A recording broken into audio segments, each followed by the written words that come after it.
The Green Bay Packers signed 2 players to marquee contracts. Just maybe not any 2 you would have possibly guessed.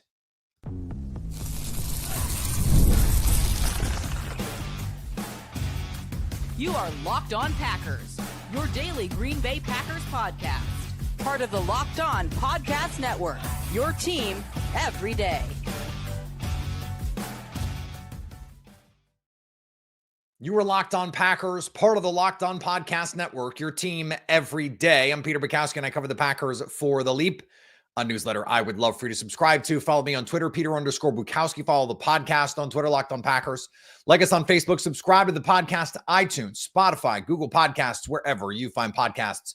You will find Locked On Packers, the #1 Packers podcast on the internet, and the show for fans who know what happened. They want to know why and how. Thanks to everyone who makes Locked On Packers their first listen every day.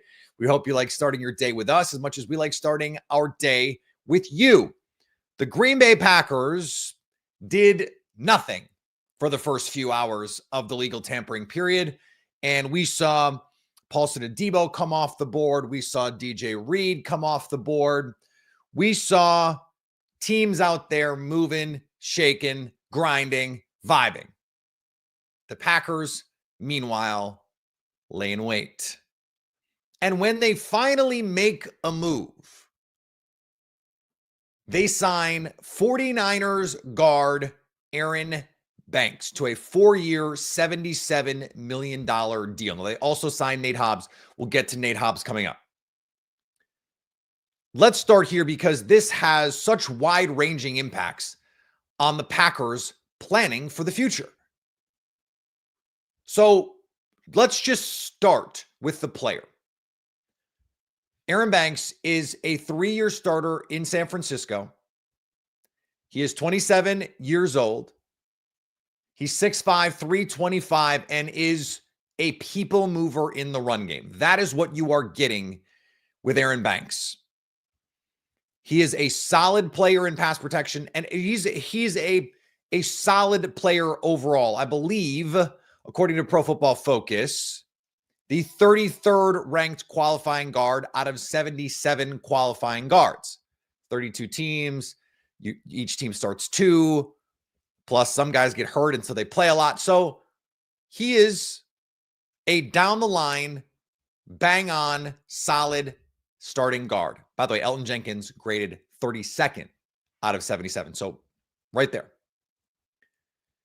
So that's the player that they're getting. I talked to my guy, Brian Peacock from Locked On 49ers, and what he told me was he was not the athlete that the 49ers needed him to be early to fit the wide zone scheme, but was drafted, former day 2 pick, was drafted to bring some beef to the 49ers run game. They were early in the Shanahan tree of trying to go big. Let's run power.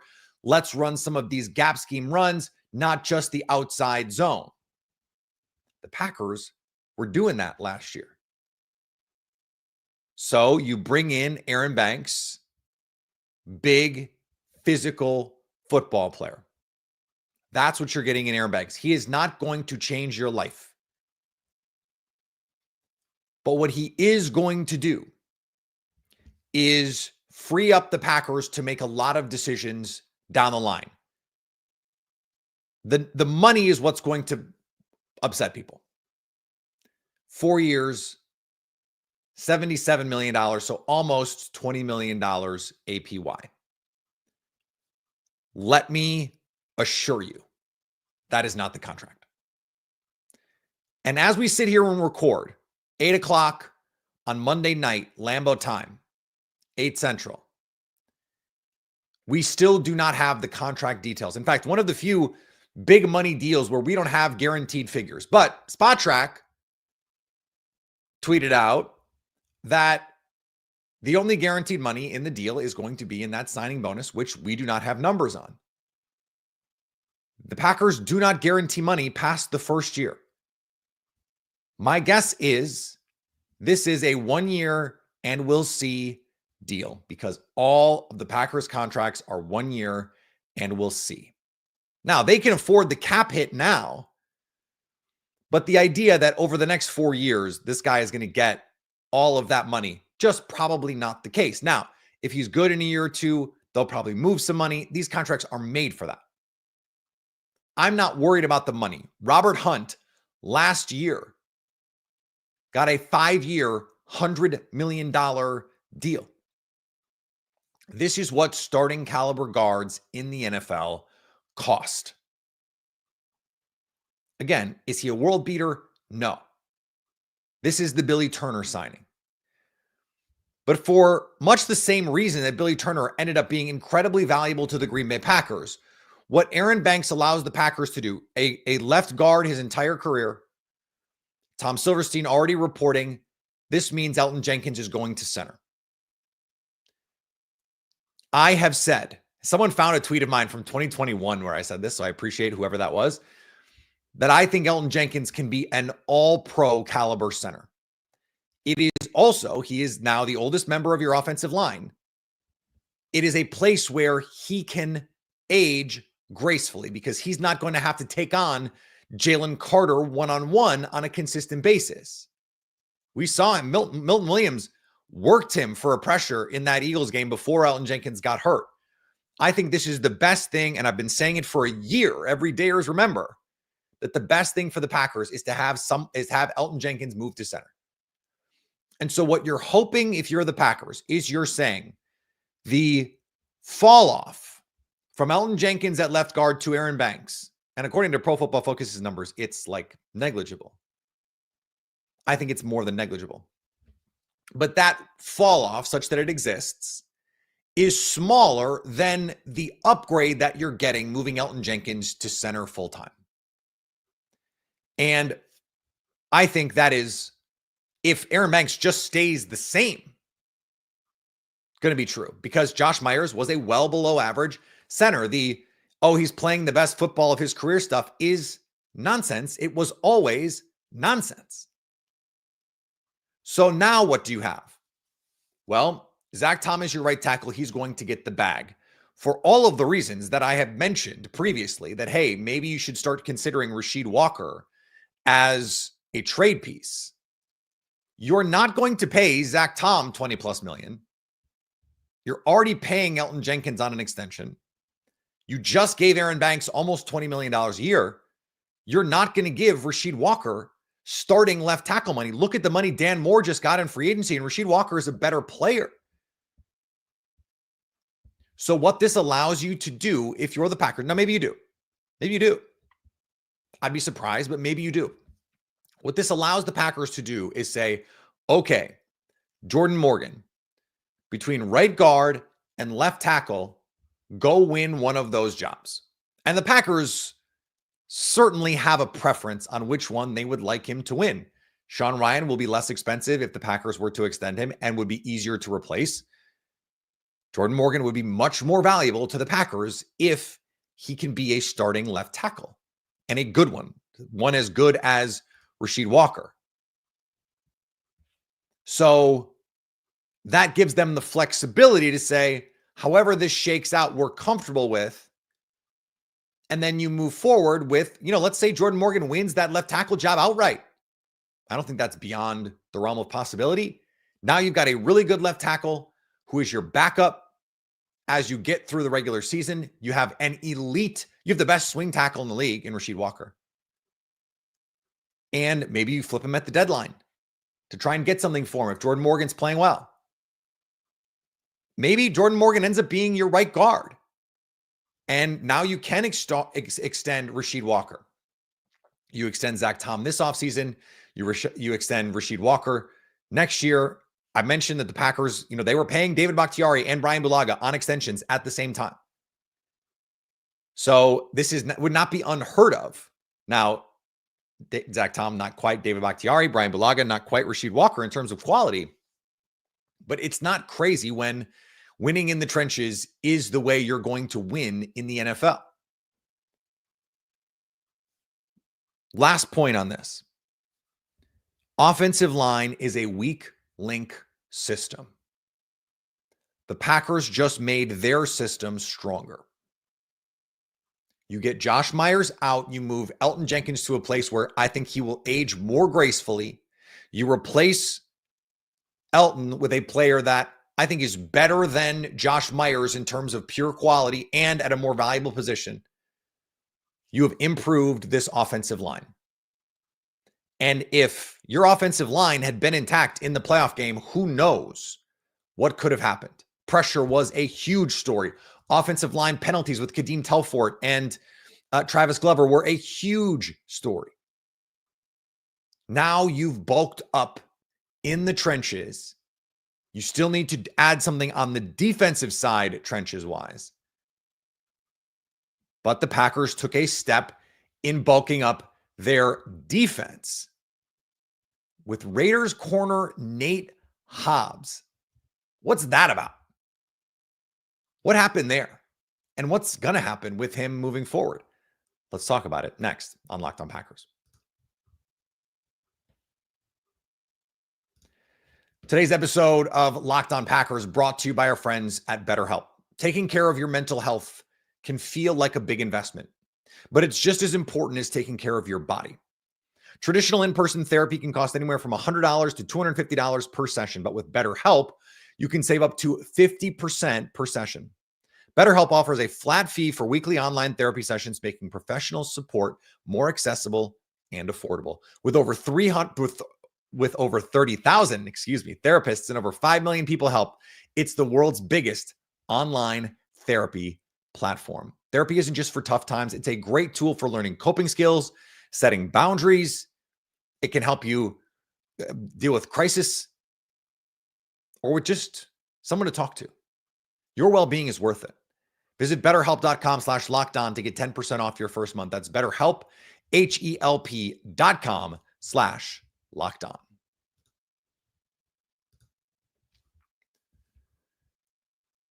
Back in 2019, those of you who were with the show then, you will not remember this.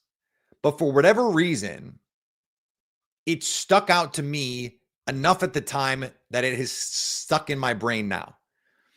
We were going through, I can see myself at the bar counter where I used to record the show. At my apartment, not at an actual bar. That would be very weird. Talking about free agent pass rushers, understanding the Packers were going to have to sign someone. And I remember saying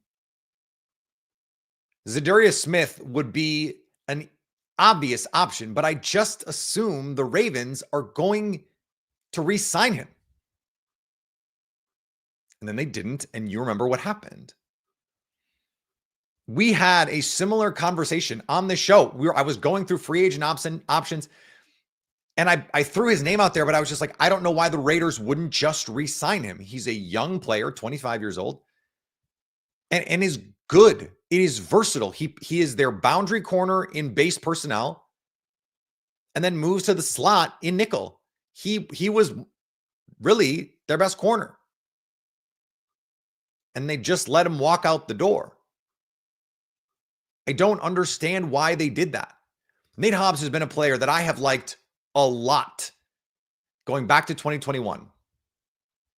And in the pre-draft process, look, I'll be honest, was not really on my radar at the time because I assumed the Packers were going to, I assumed correctly, by the way, the Packers were going to take a corner early. They took Eric Stokes. It is funny to me. They end up with a 2021 class corner. It's just not Eric Stokes. This is a really, really interesting player for the Green Bay Packers. I posted some clips on social media. He is someone who at 5'11" and change, 195 and change, with 4.4 speed, with a near 40-inch vertical. He is about 32.5-inch arms. He can play the boundary. If you are a corner who can play in the slot at his size, with his movement skills, you can play the boundary. He tackles well enough. He defends the run well enough. Pro Football Focus put out a grade that since he's been in the league, the 6th highest graded run defender at corner. And the initial complaint was, oh, well, now what do you do with Javon Bullard? Well, Ryan Wood over at Packers News reporting the plan is for him to play the boundary. He becomes your cornerback 1. Now, before you freak out about that, because I know some of you want to freak out about that, the Packers were outstanding against a Philadelphia Eagles offense that lit the world on fire the last 3 months of the season, including the playoffs. With Keyshawn Nixon, Carrington Valentine, Javon Bullard, a banged-up Evan Williams, and Xavier McKinney, because the safeties are outstanding. Jeff Hafley is outstanding, and Edgerrin Cooper is a star. You're adding a quality piece. To me, is he going to ever be Sauce Gardner, Patrick Surtain? No. That's okay. He's a really good football player. He tackles. He can cover outside and in the slot. This is an improvement over Carrington Valentine or Keyshawn Nixon, or however you want to look at it. If you're moving Keyshawn Nixon down a peg, like Keyshawn Nixon played pretty well for a boundary corner, for someone who had never been a boundary corner. But you'd rather him be cornerback 2. You bring in Nate Hobbs, does not preclude you from going out and drafting someone. I wrote about this for The Leap yesterday, a newsletter I would love for you to subscribe to, that even a high-end corner acquisition, someone like DJ Reed, who they could have signed and did not, would not, in my mind, preclude them from taking someone even in the first round at corner. This is that perfect signing. There's upside here, 4 years, $48 million. It's $12 million a year, but only $16 million guaranteed. This is a 1-year, let's see deal. That's it. That's it. So you're having your cake and you're eating it too. If this works, great. You've got a nice young player at a need position, and you're going to go out in the draft and probably take somebody that gives you a shot. And if you don't, you've got a secondary that we just saw was a top 10 passing defense by DVOA and EPA per play without that elite pass rusher. So the way that we think about it then is, okay, you've got Nate Hobbs on one side, Keyshawn Nixon and Carrington Valentine behind him.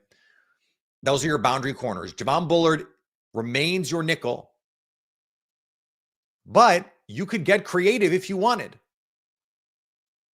You could put Hobbs in the slot in certain matchups against big slot receivers, for example, or against Justin Jefferson, who they like to put in the slot, or against Amon-Ra St. Brown and the Lions. He is now a slot versatile piece. When you play in a division like the NFC North, DJ Moore plays in the slot. Rome Odunze is going to play in the slot. Amon-Ra St. Brown is a big-time slot player. About 50% of the time he spends in the slot, 50-60%. You need someone who can be in there. This would allow you, if you want to play a little bit more man coverage, to get a little bit versatile here. Xavier McKinney can play in the slot. He can play safety. Javon Bullard can play in the slot. He can play safety. Keyshawn Nixon can play in the slot. He can play outside. Nate Hobbs can play in the slot. He can play outside. This is now supreme versatility for this Packers secondary. They've upgraded. Now, what does this mean for Jair Alexander? We got the reporting today, as we're recording this on Monday, that the Packers are doing nothing for now. They're doing nothing for now. So let's see. Does that mean this is over? Are they trying to convince him to stay? Are they trying to convince him to take a pay cut? Are they working on trying to figure something out with him down the line? Are they waiting for teams to get desperate after the first wave of free agency? Are they waiting for teams to get desperate after the draft? They can hold him. That's the thing. This defense was good last year without him. Without him. Like, I understand Jalen Hurts was coming back from a concussion. Hadn't played, was a little rusty. Watch the tape. No one is open. No one is open. The whole game. A.J. Brown covered. Devontae Smith covered. Dallas Goedert covered. Now, he got big brothered or he big brothered Carrington Valentine, but that's on a bubble screen, not like he was open down the field. So yeah, you can say, oh, well, I'm not impressed by this talent. Okay. They were really good last year and really good in their biggest game of the season. You can't even make the case for the offense that you make, or for the defense that some people like to make for the offense. Well, in big games. No, the defense played great against the Eagles. They played great in that first Lions game. They played great in some big games, got some big stops for this team. Shut out. The only team to pitch a shutout this season. Yes, against a bad team. Spencer Rattler, what? He started half a season. No one else did it. The Packers did it. This makes them better. We'll see what happens with Jair Alexander. I still don't expect him to be back. But it's not over. It's not over. Nate Hobbs, take the team that they were at the end of the season, that Eagles game where they played great. Add Nate Hobbs to that defense. They're better. And that's what this defense is. Yes, TJ Slayton is gone. I think Kenny Clark is going to play more nose tackle. That's going to give more opportunities to Carl Brooks and Devontae Wyatt, which I think is a good thing as an interior pass rusher.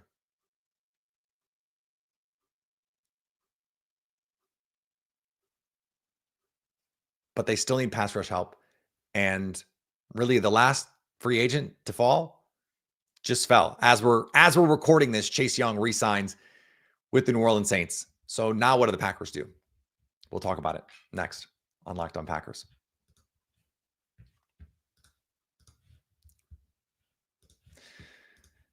This is a message from our sponsor, Intuit TurboTax. Taxes was waiting and wondering and worrying if you're ever going to get any money back.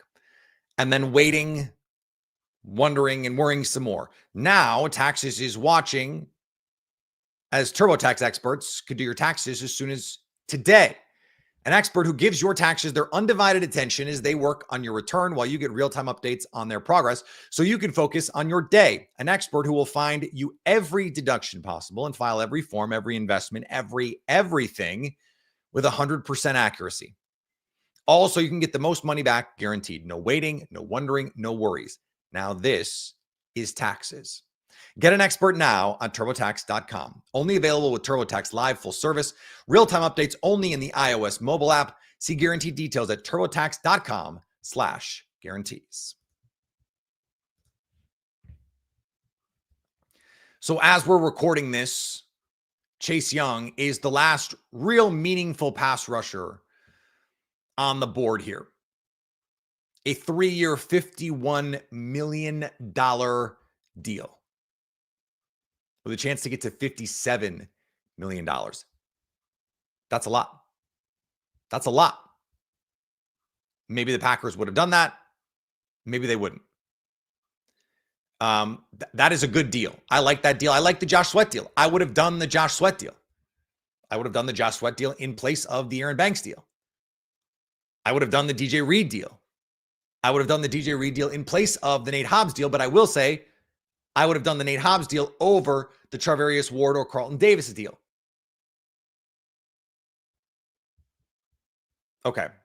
We don't have to talk all about the deals that they didn't do because the Paulson Adebo deal, for example, ends up being enormous. I just don't think the Packers at $18 million a year for that guy who's had 1.5 good seasons in his NFL career, I don't know if that works. The only thing here is Trey Hendrickson is still out there. Trey Hendrickson is still out there. Not to be signed, of course, but to be traded for. The Packers still have all their draft capital. I find it hard to believe the Packers will do nothing there between now and the draft. I just find it hard to believe with all of the talk about wanting to do more with their front four, needing their front four to do more. Now, I do think, as we've talked about, the Jason Rebrovich firing, exact opposite, is a sign that what the Packers believe is their team is better talent-wise than they played last year. I believe that. And we saw at the end of the year, Lucas Van Ness did make real strides. Brenton Cox, surprise player. And yes, in the playoffs against the best offensive line in the league, the pass rush they didn't dominate the game, but they played well. They played well in that game. That front got after Jalen Hurts. They moved him off his spot. Jalen Hurts was not particularly effective in that football game. And the pass rush was a real reason why. But they no-showed against the Vikings. They no-showed against the Bears. They beat up some really bad teams. That was a little bit the story of the 2024 Packers. I don't want to relitigate all of this because they played well in big games besides in 2023. But I understand the criticism here. Now, the only thing that I will add on the pass rush part, no, it's probably not the only thing. Let's be honest, we've got some time left in the show. You look at this draft, it is just loaded with pass rushers. Loaded. And I wouldn't be surprised if 2 of the first 3 picks are pass rushers. I wouldn't be surprised if the Packers traded out of the first round to try and pick up an extra day 2 pick so that they could take 2 pass rushers, a corner, and a receiver in the top 100. And someone in the chat said only Hafley's trickery helped them. If Hafley's trickery helped them, then that's useful for Jeff Hafley. But as Brian Gutekunst said at the Combine, you have to build for a longer-term vision than that, because Jeff Hafley might not be the coach in a year. This time next year, he might be the head coach of God knows who. He's a really good coach. They need reinforcements there.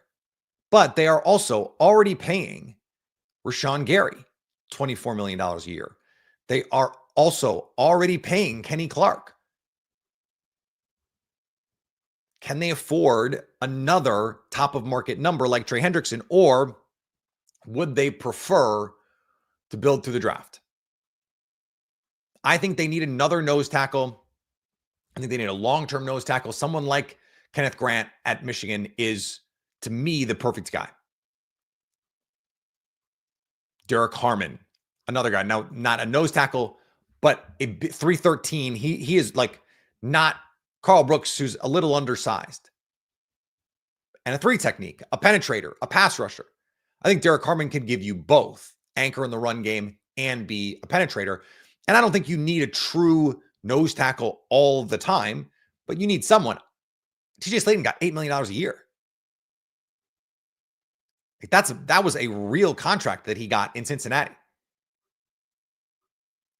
He's a nice player, but that's a lot. That's a lot. You can draft those guys on day 3. Usually that's what the Packers literally did.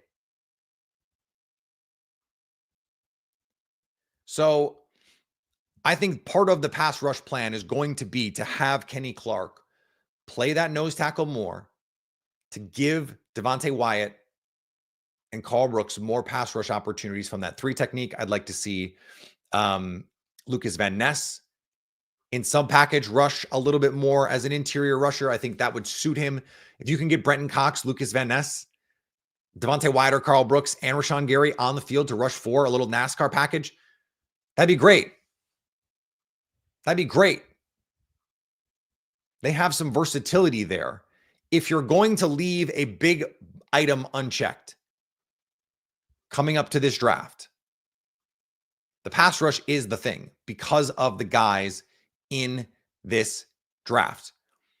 The question, though, is there something you can do at receiver in the meantime?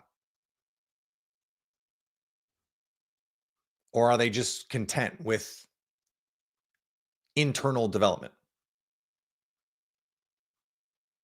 Right now, it seems like they are content with that internal development, unless in the next 15 minutes, which is possible, they trade for Trey Hendrickson and then also extend him at the top of the market. Which, again, I don't think is crazy. If someone is going to do it, like we saw the Commanders take their big swing. Are the Eagles going to do it? I mean, maybe. They were allegedly in on Myles Garrett. But when you lose out on so many opportunities, and part of it is they never had the opportunity. Khalil Mack resigns. Chase Young resigns. A lot of these guys that you wanted to be in on resigned. I need everyone to remember that this is an offense that was the third passing offense by DVOA, which adjusts for schedule. I'm still very bullish on Wicks and Reed in particular. They need some speed. I wouldn't be surprised if between now and then in the draft, Marquez Valdes-Scantling is back, but the Packers under Brian Gutekunst have not done what Ted Thompson has done and brought guys back. He just hasn't. So maybe it's just Jalen Royals season. Maybe it's Jaden Higgins in the first round season. I'm highly doubted. I still think it's going to be a pass rusher. But I think it makes sense. Take Jaden Higgins in the first and then just spam pass rushers after that. Let's go. That would be fun. Now, it all depends on who's there in the first round. I think Derek Harmon is still a really good fit. There are a couple defensive tackles that I think are really good fits for the Packers and what they would want to be moving forward. I would see what Javon Hargrave costs. This is interesting here on what's going to happen next.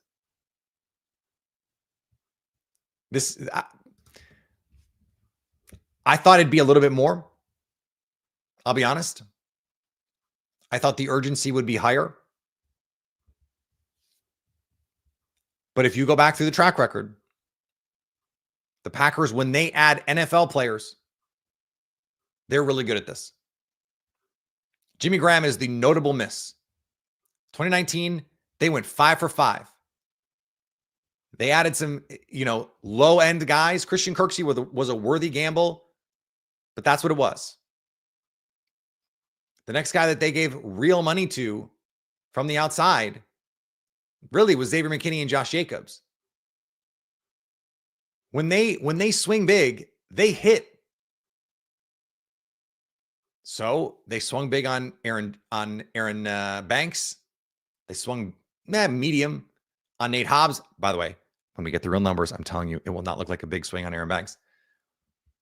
These guys have made this. The Packers are better today than they were on that Sunday in January against the Philadelphia Eagles. And that was a one-score game in the fourth quarter. Just remember that. And they don't have to play anybody this Sunday or next Sunday or a lot of Sundays from now. So just remember that part too. Plenty more to come this week on Locked On Packers. We will be live again if there's anything big happen. Of course, Trey Hendrickson. That will cause a live. We didn't go live in the middle of the day over Aaron Banks. And then Nate Hobbs broke late in the afternoon. I'm trying to get dinner on the table for the family. So that was not ideal, but here we are. We got it done. This will be in your podcast feed shortly, or if you're listening to it on your podcast feed, hey, welcome. How's it going? 1.2 speed, 1x, 1.5.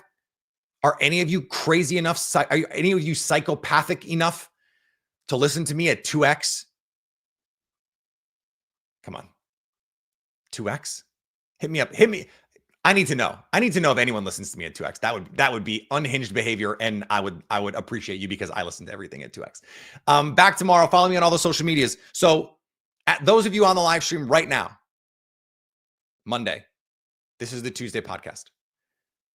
Unless something else happens, then that will also be the Tuesday podcast. If you're not listening to us live, why not? We're on YouTube live. There are dozens of us. No, hundreds of us. 800. Come hang out.